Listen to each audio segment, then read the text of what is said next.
Bonjour à tous et bienvenue dans notre compte-rendu matinal. Notre CAC 40, il continue sa baisse puisque je vous avais indiqué hier que malheureusement avec la cassure du support des 8275 points, il risquait bien d'y avoir une poursuite de cette baisse et c'est ce qui est arrivé. Alors, euh, Nous assistons à un grand écart parce que le CAC 40, s'il baisse, nous avons un S&P 500 qui, lui, continue à chercher les records. Alors, il n'y a pas eu un record en séance, c'était déjà la semaine dernière, mais en revanche, il y a eu un record en clôture. Et vous allez voir que la question que je me pose, c'est de savoir jusqu'où va aller le S&P 500. Si on doit chercher une explication à cette hausse, eh bien, elle tient au fait que les opérateurs s'habituent, alors mauvaise habitude bien sûr, s'habituent à l'idée qu'il peut y avoir un enlisement de la situation en Iran, que les conséquences sur l'économie américaine sont finalement assez ténues. Alors bien sûr, me direz-vous, il y a le prix de l'essence qui est nettement plus cher, mais pour le reste, l'économie américaine va bien et les opérateurs finalement, nom de Dieu, c'est pas pour Chimène, mais c'est encore mieux, c'est pour l'intelligence artificielle. Et donc cette intelligence artificielle, eh bien, elle jette un voile pudique sur toutes les difficultés du monde. Et donc, voilà, tout le monde ne jure que par l'IA. On avait eu des craintes sur l'IA, il n'y a plus de craintes sur l'IA. Et la saison des résultats se déroule finalement tellement bien aux États-Unis qu'on se demande si on n'a pas quelque part sous-valorisé certaines valeurs technologiques. Vous voyez que l'humeur peut être changeante d'un mois sur l'autre. Souvenez-vous, il y a encore quelques temps, en début d'année, on craignait que l'intelligence artificielle ait provoqué des survalorisations et qu'on n'ait pas pris en compte finalement les débouchés et l'importance des débouchés sur l'IA. Et bien là, c'est totalement différent. On court après toutes les valeurs liées à l'IA. Alors, venons-en immédiatement à nos considérations graphiques.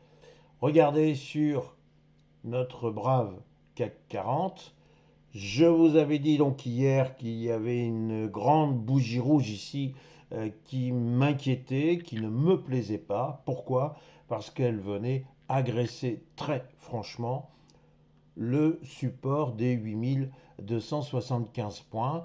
Et cette grande bougie quasiment pleine, ou du moins quasiment sans mèche inférieure, eh bien, était la preuve que les acheteurs ont laissé passer les vendeurs. C'est un petit peu l'image du torero qui laisse passer le taureau, mais là, c'est pas le taureau qu'on a laissé passer, c'est l'ours. Et donc, effectivement, on pouvait s'inquiéter de voir cette clôture bien en deçà des 8275 points. Alors, hier, il y a eu un tout petit sursaut en ouverture. Enfin, ça n'a pas tenu. Et hop, on est reparti de plus belle et on perd 0,96% et on s'éloigne très nettement des 8275 points. Alors il y a un mérite dans tout ça, c'est qu'on a parfaitement comblé le gap qui est ici, et je vous avais déjà indiqué que les vendeurs, s'ils cherchent des objectifs, eh bien ils peuvent en voir ici, en direction des 8000 points pour combler parfaitement le gap qui est ici, ou alors, encore pire, ils peuvent aller chercher ce gap qui est ici. Donc nous risquons d'avoir encore aujourd'hui une glissade. Bon, si c'est un petit répit dans la baisse, il faudra faire attention et il faut toujours se méfier de ce qu'on appelle les rebonds techniques. Alors, en d'autres termes, graphiquement, si on était amené à repasser les 8275 points, j'ai envie de dire, bah, écoutez, on s'est tous fait très peur, mais finalement, la peur n'écarte pas le danger, comme on sait, et donc il ne fallait pas paniquer. En revanche, si on continue à baisser, eh bien, je crains que l'objectif des 8000 points devienne effectivement celui des vendeurs. Si on doit chercher des explications à cette baisse, bah, c'est d'abord des résultats d'entreprise qui ne sont pas si satisfaisants que ça, au moins sur le plan européen. Je vous rappelle qu'on n'a pas de valeur liée à l'intelligence artificielle, si ce n'est nos deux euh, éditeurs de logiciels, à savoir Capgemini et Dassault Systèmes. Enfin bon, c'est pas suffisant pour aller tirer le CAC 40. Et puis nous avons notamment ce matin bien le constat que le Brent a débordé les 100 dollars et vous savez que c'est pour moi une boussole importante. Donc effectivement, avec un Brent au-delà des 100 dollars, ben c'est plutôt des risques inflationnistes qui nous pendent au nez. C'est des difficultés économiques à tous les mois, à tout le moins. Donc bref, peu d'entrain pour ce matin.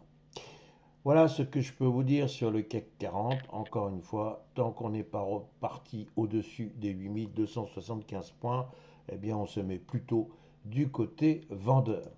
Si maintenant j'en viens à notre brave S&P 500, alors je vous ai en liminaire indiqué qu'il y avait un grand écart. Ben le voilà, je vous le dévoile, ce grand écart.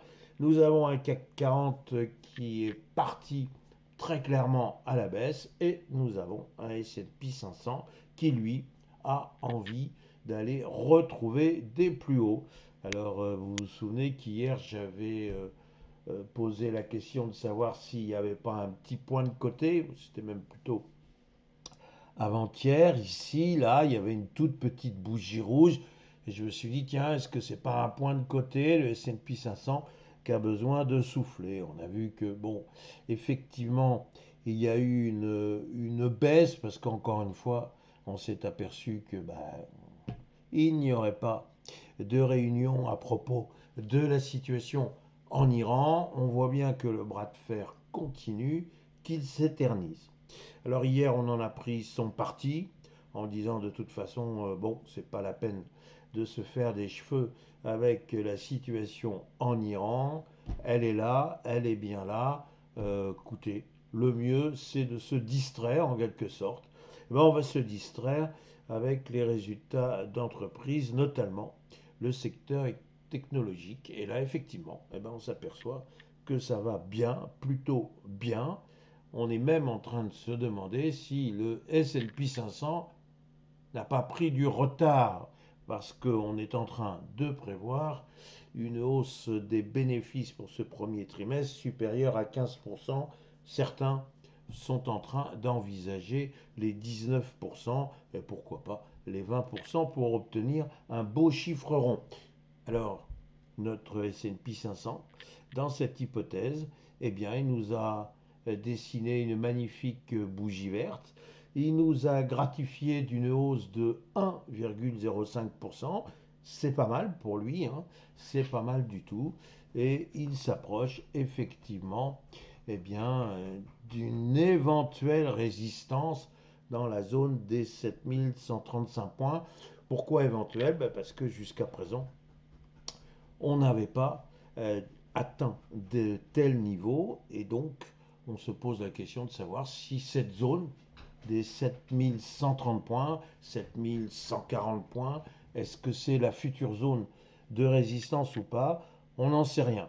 Seule chose que l'on peut dire, c'est que quand même, encore une fois, on sait que le ciel n'aime pas, mais alors pas du tout, être tutoyé par les arbres et que ces messieurs sont priés d'apprendre la politesse. Et donc, est-ce que les arbres là ne sont pas en train de tutoyer le ciel alors que le vouvoiement serait plutôt d'actualité? En d'autres termes, et au-delà des métaphores, je me pose la question de savoir s'il ne va pas quand même y avoir une pause.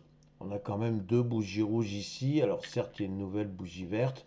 Enfin, on ne peut pas non plus en permanence oublier la situation iranienne, oublier que tout ceci est quand même, j'allais dire, désagréable, j'entends bien, du point de vue américain, hein.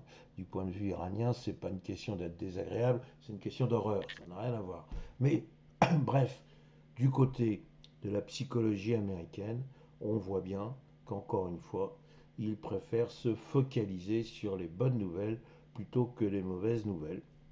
Ceci est la résultante d'une psychologie du moment. La question que je pose, c'est celle euh, qui m'a permis de titrer. Je pose la question de savoir jusqu'où.